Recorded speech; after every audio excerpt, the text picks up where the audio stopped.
I hate spoilers. I hate how casual everyone on the internet has become about spoilers. And I hate that I'm probably going to get hate for having this opinion. Hey chat, if you're anything like me, you've probably found yourself in a position lately that makes being on social media feel like avoiding a landmine or like it's a ticking time bomb. This is just something that's been on my mind for a while now. And this video is going to be more like a rant than anything, which has kind of made me hesitant to post or say anything about this, but I need to speak my piece. Again, this is really a subjective topic, so this is my opinion. Feel free to disagree with me, that's fine. Pretend we're just on like a FaceTime call or something. I will likely be jumping all over the place, but with that, let's get into it. I hate spoilers. I hate how casual everyone on the internet has become about spoilers. Even in person, it's actually become a problem as well, like in my friend groups. And I hate that I'm probably going to get hate for having this opinion. I say that because as I was researching this topic, I guess the small amount of research I did before filming this, I was surprised to find myself in the minority. At least that's the way that it seems. Most sources that I found were actually complaining about the anti-spoiler crowd and how we are annoying for wanting to, I guess, keep the sanctity of a story pure, or so you could say. Now, before you bite my head off, just hear me out for a little bit. I understand that spoilers are inevitable, especially for popular series.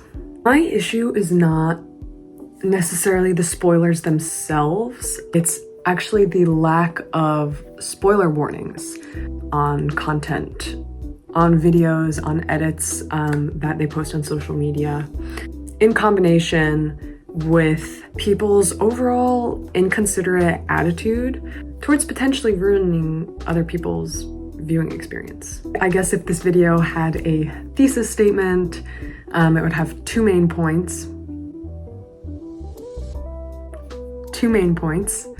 One of them would be spoilers should be preceded with a warning, and that social media has made it almost impossible to avoid spoilers. Now, for the purposes of this video, I thought it would be helpful if we started with a more concrete definition of what a spoiler is.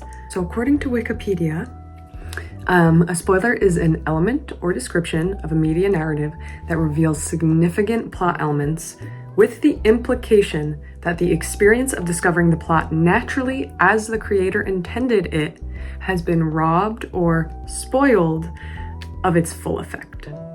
I know that's kind of a mouthful, but I think the key part there is that little last bit in regards to discovering the plot naturally as the author intended, right? So they are crafting this story. They are wanting to paint a picture for the audience. They're perfectly placing the pieces in order to get a specific reaction from people.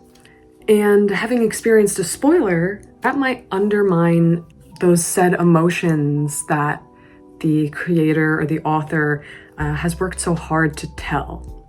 Sometimes these specific moments, these plot twists, these character deaths are really a culmination of things throughout the story that makes it so impactful. And if you already know what's going to happen, I would argue that it severely lessens that emotional response. Now, I did see a counterpoint from the University of California. They did a study that suggested knowing the end of a story allows an individual to appreciate the narrative more. It also allows them to understand the purpose of the story, connect details and plot points more fluently, ultimately heightening their viewer experience as opposed to lessening it, as I'm suggesting. And while this may be the case for some people, again, my personal opinion, my personal preference is to have that first viewing experience uninfluenced by prior knowledge. Upon a second watch is where I would then apply this said appreciation, right? So a second watch sincerely does make me appreciate the little hints, tidbits, maybe even Easter eggs that I might have missed the first time around, right?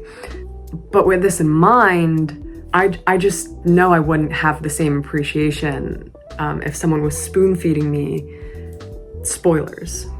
And I am speaking from experience here because I have had a handful of series unfortunately spoiled for me. And then I've also gone into things completely blind before, and they've been two completely different experiences. The ones where I had no idea what was coming definitely left a stronger emotional impact on me, as opposed to the ones that, you know, what I already knew was going to happen. Going back to the Wikipedia page about spoilers, there's a section that I thought was pretty interesting titled History. And it states that the term spoilers first appeared on the internet in 1979, before becoming common in news groups by the late 1980s. So according to the rules of netiquette, spoilers should be preceded by a warning of some kind. Mic drop. Thank you, Wikipedia.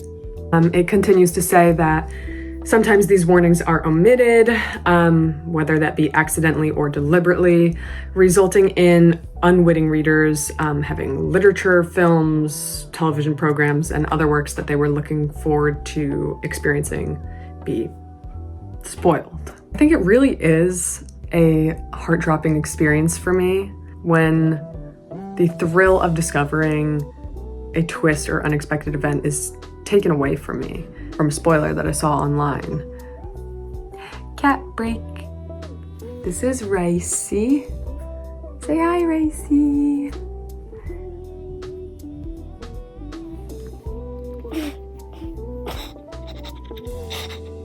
I know that spoilers have always existed. I'm sure, you know, there was some guy back in the 1600s running around ruining Shakespeare plays for the common folk or whatever. But, you know, I truly believe that it's just becoming harder to dodge. Like, you can't avoid them anymore. And it's quite frustrating. You basically have to read or watch something as soon as it's released in order to prevent yourself from being spoiled. You know, I immediately think of Jujutsu Kaisen. That's the worst offender. The manga leaks were everywhere. You know, I never intended to read the leaks. I would have rather just waited for the chapters to drop. But it just got to a point that I accepted my fate. I knew that I was bound to get spoiled if I didn't keep up with the leaks. So, you know, I figured might as well join the bandwagon. Ultimately, it did affect, I believe it did affect my experience in regards to how I digested the story. It made it feel much more casual, which I think, lessened the emotional impact of certain moments that arguably should have been pivotal. Maybe the story itself might have just been the problem there, but we'll save that for another time. One argument that I often saw against the anti-spoiler crowd almost feels like victim blaming. For instance, there was a GQ article from 2023 that I came across, written by Jack King. And in it, he says, quote, "It's your choice if you want to venture across the spoiler minefield that is the Twitter sphere, so forgive my lack of sympathy." Well, Jack King, I think you're part of the problem. Nothing against you personally. I feel like this is not the truth anymore. This is just, it's not how the internet works anymore, right? So for instance, 5-10 years ago, yeah, you would have to go searching for spoilers, right? You would have to seek them out. Where was I? Yeah, so you used to have to search for spoilers, right? You would basically have to seek them out either on forums or Twitter sphere. But in today's digital landscape, I don't think it's a fair argument. The way that the internet and social media specifically works now, spoilers aren't just hidden in these dark corners of the internet, right? They're everywhere. The algorithm on platforms like Instagram, TikTok, and even Twitter serve up content for you based on your interests, right? So if people post spoiler content without placing a warning on it, it's very likely that you will stumble across it without even needing to search for it. And it's not only an issue that I have with like content creators, it's an issue that I've had with close friends, right? I've had people who I know post spoilers on their Instagram stories without posting a warning. So like, how am I supposed to avoid that? Like, just not watch my friends' stories anymore? I don't think that's a fair thing to ask of someone, right? And this is what I mean by people becoming so casual with it, right? Why are you just posting spoilers from the show that came out a few days ago on your story? I've even had people at conventions like come up to me and maybe start speaking with me about like, you know, the series that I'm cosplaying from. And without even asking like, you know, if you're caught up or if, you know, the people that I'm with or whatever have seen it, they just start spewing spoilers. And it's like, you don't know me. Why are you going to assume that I've seen this, right? That I'm caught up or that my friends have seen it? I just think it's a little rude. And I've even had friends like night of, like after watching like the recent episode that just came out for something, send me Snapchats with literal spoilers from what has happened in that episode. And I'm like, please, like, why?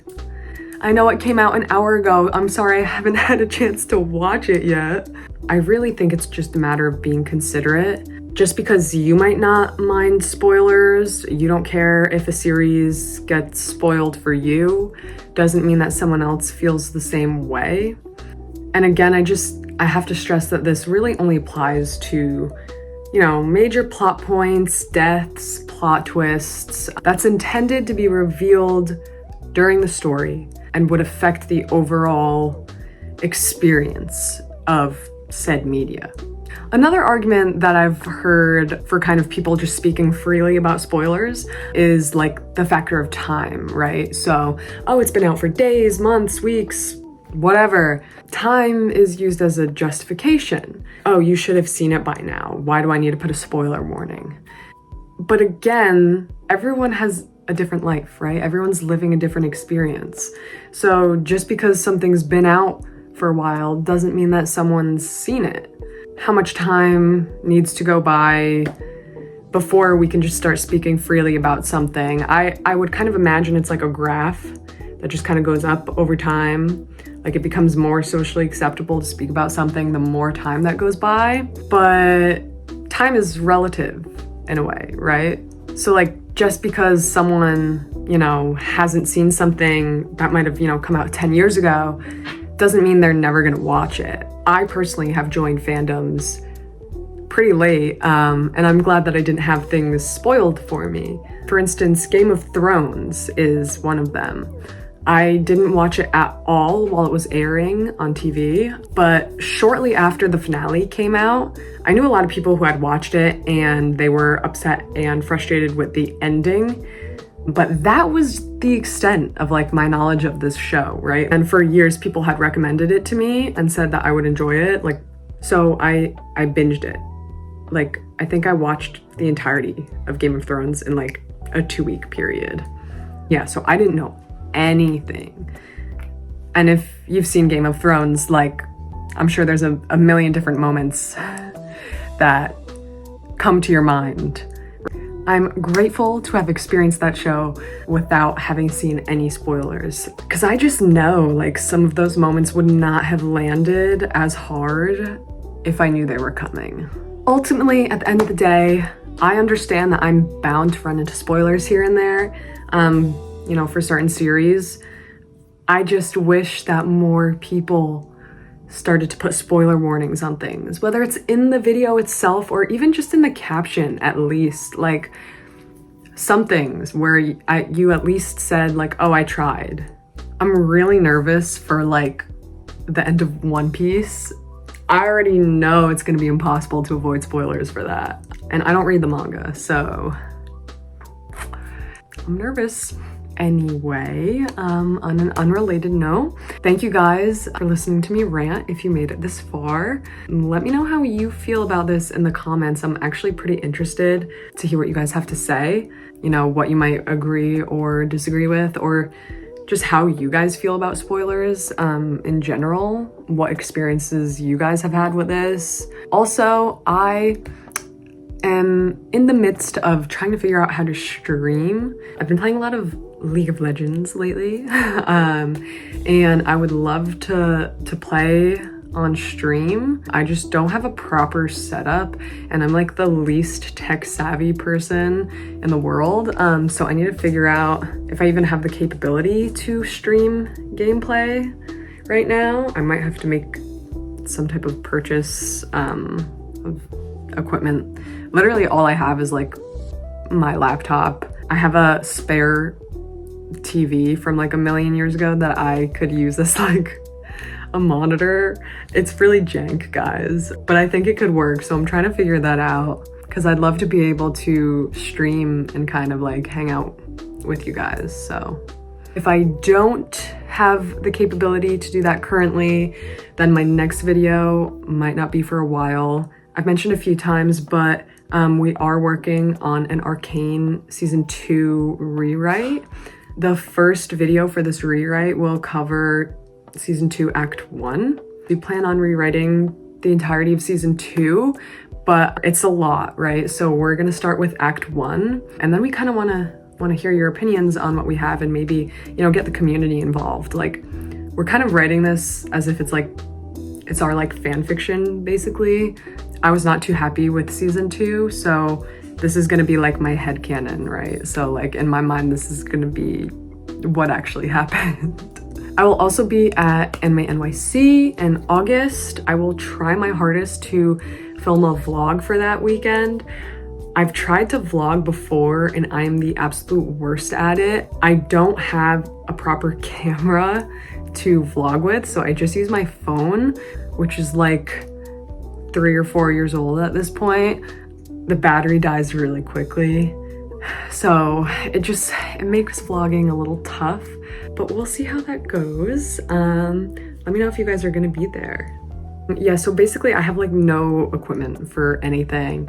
If you guys want to help support me, I do have a Ko-Fi, have wish lists. You know, you can find those all in my bio if you're feeling so generous, but I know not many people are in a good place right now, so me too, but that's fine. I'm just kind of interested in like what kind of content you guys want to see from me. I never really planned on doing long form content, but here I am. So what do you guys want to see? Do you want to see more videos like this? Do you want to see like more in-depth cosplay tutorials, like how I make my cosplays? Would you want to see vlogs? Or would you be interested in gameplay of me streaming gameplay? Like, let me know what you guys think. Again, thanks for watching, and I hope you have a great day. Say bye-bye.